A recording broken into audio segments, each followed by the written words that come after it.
Hello, and welcome to the first edition of The Daily Beard. I'm Jason Fox, aka Lee Clow's Beard, aka Jason Fox. So why The Daily Beard? Well, I decided I just didn't have enough pressure doing one thing a day for Lee Clow's Beard, so let's add some video content to the mix. Why not? In reality, after 11 years of doing Lee Clow's Beard, I thought it might be nice to do something a little different, a little extra, and take some past tweets, or the day's tweets, or some issue, and just spend a couple of minutes dissecting it, telling a backstory, explaining what I meant, in case it was a little confusing, because I don't pretend to think that everything I posted in 140 characters or less was super obvious. So there you go, and maybe this will be a nice way to either start your day, or enjoy over lunch, or end your day, or wake up in the middle of the night if you're in Australia and view it, because I know that's what you would like to do. So let's get on with it. We'll begin with a tweet. Well, it didn't start as a tweet. It started as something I wrote about 5 years before I even started Lee Clow's Beard. Actually, no, that's not true. I wrote it 9 years before I started Lee Clow's Beard, according to the documents on my Pack Rat hard drive. And that is this: fight the proliferation of mediocrity. And that seems a little self-evident. After all, we are in the creative arts, even in a commercial capacity, and we don't like things that are hideous. But take a look around, both inside our industry and out, and you will notice, if you care to, that most things are actually below average. Why are most things below average and not just average? Well, because there are great things out there. Great advertising, great works of art, great pieces of entertainment, great product design, great architecture, great people. But by and large, most things are not that. And those things raise the average. So by default, most things are below average. I'm sorry for depressing you at the moment.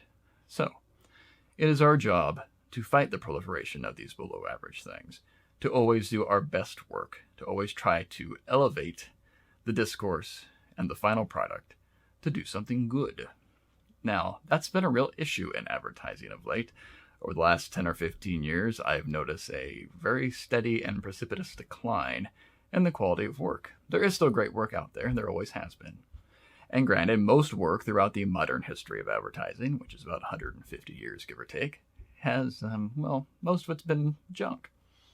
But it seems like we're more satisfied with junk these days. If we can crank it out, if we can do it quickly, if we can place it programmatically and check some boxes, that's good enough. As if by assaulting people with an irrelevant, irritating message, they will instinctively buy our product as opposed to tuning us out, which is a very, very strange position to be in. And so it is up to you and it is up to me to fight this, to fight the proliferation of mediocrity, and always push to do our best work. Now, when I originally wrote this, back in the day, as they say, 20 years ago, I was young and working at a large independent shop in Kansas City and actually doing some pretty good work. And the shop as a whole was doing some pretty good work. But I was a bit of a perfectionist back then and a little irritating. Okay, I was a lot irritating. I've gotten over that, I hope. And now, even though I still have the same burning passion, not burning sensation, that would be something else entirely, burning passion to do great work, I am a bit more calm in my demeanor in going about voicing how that should be done. But we should still push.